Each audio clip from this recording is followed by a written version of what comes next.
A familiar face at the FlyInCruiseIn is Nelson Bell. Nelson, you live near Andrews, Indiana, and you like to restore cars. And today we're taking a look at a couple unique vehicles that you've restored. And I mean, when I say restored, these were basket cases that you've brought back. What got you interested in restoring cars in the very beginning? Well, I guess back when I was a young kid, I had to rebuild them or I didn't go to work. Or where I got my start. So I guess it just more or less continued from there. So that's got my interest, and after that, I just continued doing it. And I like the little ones better than I do the bigger ones anymore. This little red car, very unique, a Messerschmitt, not a car you often see at a car show. How did this Messerschmitt come into your life?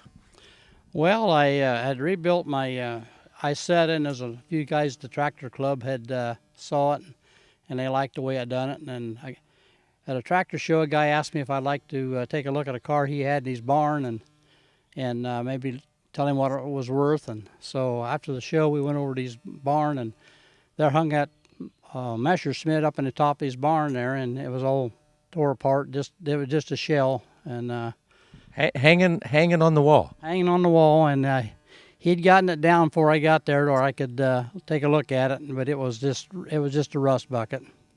So I told him what I thought it would be worth, and of course the parts for him is really hard to find. And the motor was free; it would turn over, and I thought the motor was worth what he was asking for it. So I decided to buy it, and actually I wasn't going to buy it, and I thought I'd rebuild enough cars, but my son talked me into getting it. He said if I didn't want it, he'd take it if I had a place he could keep it. So I bought it and brought it to my house, and he's furnished everything for it. I've done most of the work, taking it apart and putting it back together, but I've had a lot of help with other people. I've done some of the paint work got done, and the metal work and the upholstery work, of course, got done, and Collins brothers at Marion helped me out a lot. They done a lot of the stuff for me that I couldn't do. So about 2.5 years, I guess it's been that we finally got it restored. So we're pretty happy the way it looks, and I think it's going to be a nice car. And I'm happy that I made the decision to keep it.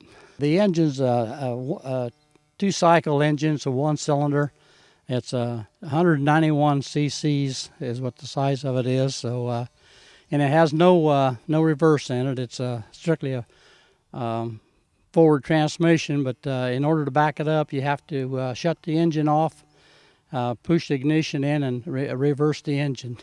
So it'll go as fast backwards as forward? Yeah, it's got a 4-speed transmission backward and a 4-speed transmission forward. But if you can watch it in the mirror fast enough to back up, I guess you're pretty lucky. Now, is this a two-cycle engine? Yes, it is two-cycle. So Nelson, you have to mix the oil and gas in this car. Yes, you have to mix the oil 1 to 25, and I don't use the ethanol gas. I use regular gas at 91 octane, and I use the synthetic oil with it. So it's a pretty good mixture. That way I don't have to worry about carburetors and fuel going bad on me and all that stuff. Now, what year was this car built? This was a 1955. They built it earlier than that. It was bought from a American soldier that went into service in 1955, and he bought the car when he was over in Germany and brought it back to New Jersey. It's just a small, slow car. It's not a speed car. You know, Nelson, when you drive down the road and you look at different buildings and barns, you just don't know what may be hidden away in there. That's right, and that's the same way with the other car I got here. It was a barn find too, and about all the cars I've got, I guess, have been barn finds. So. You sure get the looks when you drive it, don't you? Oh, yeah, it gets a lot of attention. Talking about unusual cars today, and these two German cars, this Isetta right here, also came into your life as a basket case. Yes, it did. That's where my son found one in West Virginia. He remembered it because my wife and I had bought a new one in 59, and she drove it to work. And we used to carry him in the back of it in his bassinet. And he remembered it, so he saw this one in Virginia in a basket, and he ended up bidding on it on eBay, and he bought it, and called me and said, I need to have that restored too. Well, he's the same way he lived in Virginia, so he had the a motor and stuff in Virginia, and I had the body here, so we kept running back and forth, and it was about 2.5 years before we got that one put back together too. But it's a convertible. It really come out nice. It's called the Urkel car naturally. So, but he's got that one first, and then when I saw his and got it running, I said, well, I wish I'd have kept that one I had. My wife and I was talking about it, and my daughter happened to be there, and she said, well, I know there's one not too far from here. So it was about 4 miles from my house. The guy had it in his barn. So went over and took a look at it, and he had just put it in the peddler's post for sale. But I ended up buying the car, and of course it's been it's had all the frame taken off, and everything's powder coated. It was a frame off restoration, same as the Messerschmitt was. But we, same way, about 2 years we had it put back together, and this is what it ended up. It was really in bad shape, but we got it all restored. I took it to Indianapolis and had the bodies dipped on them to strip them off, and that was a big help to getting them fixed back up. Tell us about the engine in this car that's different than the Messerschmitt. Well, this is a 4-cycle engine. It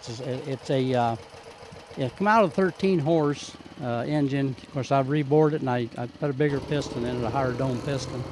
So it builds it up to 19 horse, but it'll still only run about 50 or 55. It might run 60 if a guy held it down, but it likes 50 or 55.